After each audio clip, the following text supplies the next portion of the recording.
이번 영상은 로마 제국 쇠망사 1구원 7장을 요약한 내용 1편입니다. 저자는 세습군 주제가 지구상에 존재하는 정부 형태 중에서 가장 조롱받을 수 있는 제도라고 말하고 있습니다. 그러나 세습군 주제의 이점도 있는데 그것은 대중이 직접 군주를 뽑을 때의 위험을 줄일 수 있는 점이라고 말했습니다. 황제를 둘러싼 폭력이 자주 있었던 시대에는 그런 생각을 할 수도 있을 것 같습니다. 저자 기번은 자신들의 집단적인 행동을 국민들에게 강요할 수 있는 집단은 군대이고 폭력과 굴종에 길들어진 군대를 움직일 수 있는 것은 물질적인 혜택뿐이었다고 말하고 있습니다. 만약 이 두 가지를 교묘하게 이용한다면 오히려 군주를 파멸시킬 수도 있는 손쉬운 방법이 되기도 했다고 합니다. 유럽의 전제 국가들에서는 세습에 대한 개념이 확고하게 성립되어 있어서 세습에 의해 평화로운 계승이 이루어졌지만 아시아의 전제 군주들은 내전을 거친 후에야 왕좌를 물려받게 되는 경우가 많았다고 합니다. 로마에서는 황제들도 공화정이라는 형식의 구속을 받았기 때문에 황제들의 거듭된 세습 시도는 실패로 돌아갔습니다. 로마에서 황제의 자리는 출생이 아니라 자질이 중요하다는 개념이 자리 잡고 있었기 때문입니다. 그러나 이런 개념의 어두운 단면은 누구나 용맹과 행운이 따르기만 한다면 황제가 될 수 있다는 희망을 품게 한다는 점입니다. 실제로 로마 제국의 역사에서 그런 인물이 있었습니다. septimius severus가 황제일 때 트라키아 속주에서 그의 둘째 아들 게타의 생일 축사를 위한 군사 경기 대회를 개최하였는데 막시미누스는 농부임에도 불구하고 거친 사투리로 레슬링 시합에 참여하기를 요청하였습니다. 그는 군대에서 가장 힘이 센 병사 16명을 나가떨어지게 했고 병사로 받아들여졌습니다. 그는 다음날 개최된 민속 무용 경연에서도 신병들 중에서 유독 뛰어난 솜씨를 보여주었습니다. 막시미누스가 걸어서 황제를 따라갔는데도 전혀 지친 기색이 없자 놀란 세베루스 황제는 행군 후인데도 레슬링을 할 수 있겠냐고 물었고 그는 황제의 제의를 수락하여 순식간에 7명을 땅에 맺혔습니다. 경기에서 힘과 용기를 인정받은 그는 금메달과 함께 황제를 호위하는 기병대로 임명되었습니다. 그야말로 밑바닥에서 체력과 용맹함으로 신분 상승을 이루어낸 인물이었습니다. 막시미누스의 아버지는 그 당시 야만족으로 여겨지던 고트족이었고 어머니는 알라니족에 속했습니다. 그는 세베루스 황제와 그의 아들 카라칼라 황제의 치세에서는 백인 대장까지 승진했고 두 황제의 신임과 총애를 받았습니다. 막시미누스는 알렉산데르 황제 치세에서 제사군단의 군단 참모장교로 임명되었는데 그의 군단은 가장 기강이 잘 잡힌 군단이 되었습니다. 그는 계속 승진해서 군대의 최고 지휘관의 지위까지 올랐습니다. 막시미누스는 이제 군대의 최고 지휘관으로는 성이 차지 않았습니다. 그는 밀정들을 풀어 알렉산데르 황제에 대한 그럴싸하게 꾸며진 악의적인 이야기를 퍼뜨렸습니다. 알렉산데르 황제는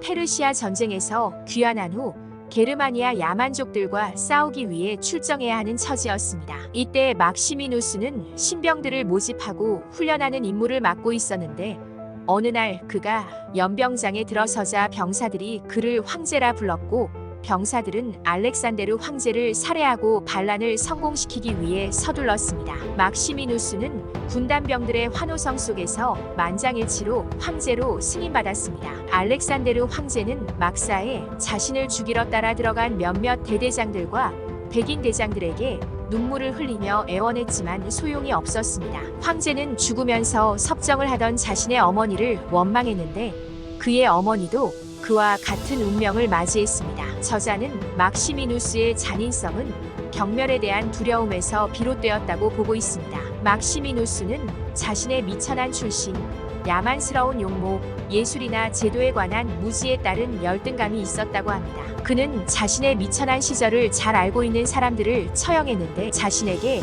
도움을 준 사람들마저 처형함으로써 배은망덕을 저질렀습니다. 열등감이 높았던 막시미누스는 특히 자질이 뛰어났던 신하들에 대한 의심과 경계를 늦추지 않았습니다. 그는 의심만으로 재판도 없이 많은 사람을 처형했으며 이 시기에는 밀정과 밀고자들로 들끓었다고 합니다. 막시미누스는 사람을 처벌함에 있어서도 잔인했으며 3년의 통치 기간 동안 이탈리아나 로마를 한 번도 방문하지 않았다고 합니다.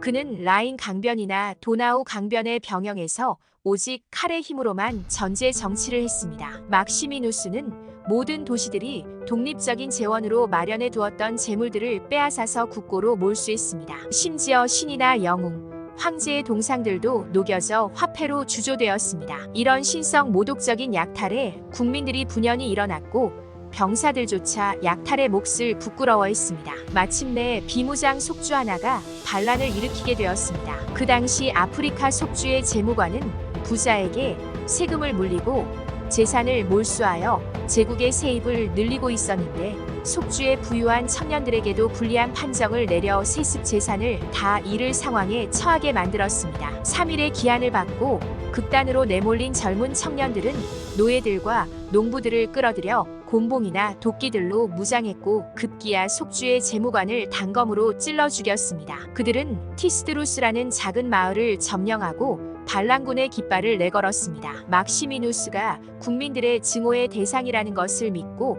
아프리카 총독이었던 고르디아누스에게 황제가 될 것을 제안합니다. 고르디아누스는 진심으로 거절했으나 황제의 칭호가 주어진 이상 반역에 연루되었기 때문에 죽음을 피하기 위해서는 황제 제의를 수락할 수밖에 없었습니다. 고르디아누스의 가문은 로마 원로원 가문 중에서도 최고의 가문에 속했다고 합니다. 북에는 그라쿠스가의 후손이고 목에는 트라야누스 황제 가문의 후손이었습니다. 재산도 막대하여 저택에는 화려한 장식품과 기념품이 즐비했으며 개인 비용으로 검투사들이 나오는 대중공연을 개최할 정도였다고 합니다.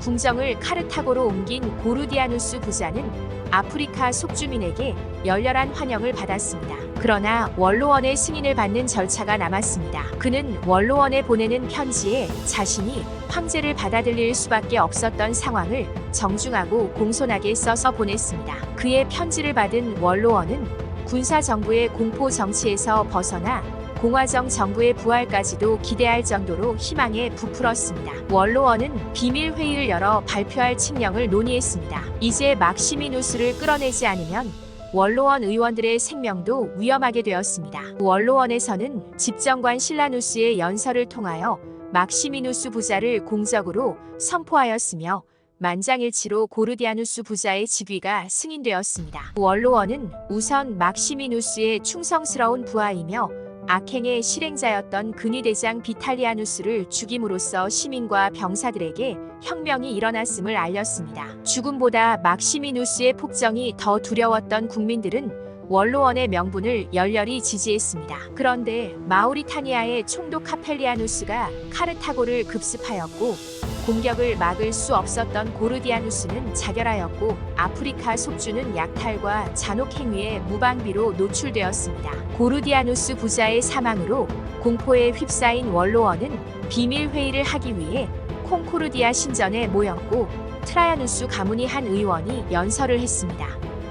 우리는 두 분의 훌륭한 황제를 잃었습니다. 그러나 우리는 스스로를 포기하지 않는 한 이 공화국의 희망이 고르디아누스 부자와 함께 영영 사라진 것은 아닙니다. 의원들 가운데는 황제가 될 만한 덕성과 능력을 갖춘 분이 많습니다. 두 분의 황제를 선출해서 한 분은 외적에 맞서 전쟁을 수행하도록 하고 다른 한 분은 로마에서 민간 행정을 돌보도록 합시다. 제가 감히 지명을 해본다면 저는 기꺼이 막시무스 의원과 발비누스 의원에게 표를 던지겠습니다. 의원 여러분, 저의 선택에 동의해 주시든지 아니면 그 대신 자질이 더욱 뛰어난 분을 지명해 주시기 바랍니다. 선택의 여지가 없었던 원로원에서 두 사람은 황제로 승인받았습니다. 발비누스는 뛰어난 웅변가이자 유명한 시인이었고 존경받는 현명한 행정관이었습니다. 이에 비해 막시무스는 좀 더 거친 인물이었습니다. 그는 출신은 미천했지만 자수성가한 인물이었습니다. 국민들은 발비누스를 더 좋아했지만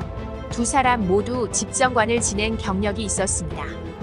막시무스는 60세였고 발비누스는 74세로 경험에 있어서도 완숙한 경지에 이른 두 사람이었습니다. 막시무스와 발비누스가 직책을 수여받은 후 로마의 수호자들에게 감사를 표하기 위해 카피톨리누스 언덕으로 올라갔을 때 대중은 황제 선출에 대한 지분이 자신들에게도 있다며 황제가 되었다가 목숨을 잃은 고르디아누스 가문에서 한 사람을 추가로 황제로 모실 것을 요구했습니다. 두 황제는 대중들과 무력 충돌이 일어날 것을 우려하여 고르디아누스의 손자인 13세의 소년에게 부황제 자리를 줌으로써 소요를 진정시켰습니다. 일권 7장 1편에서는 알렉산데르 황제의 죽음과 막시미누스 황제의 즉위, 아프리카 속주의 반란, 고르디아누스 부자의 황제 즉위와 죽음, 막시무스와 발비누스의 공동황제 즉위와 고르디아누스 3세의 부황제 즉위에 관해 알아보았습니다. 이상 로마 제국 쇠망사 1권 7장 1편이었습니다.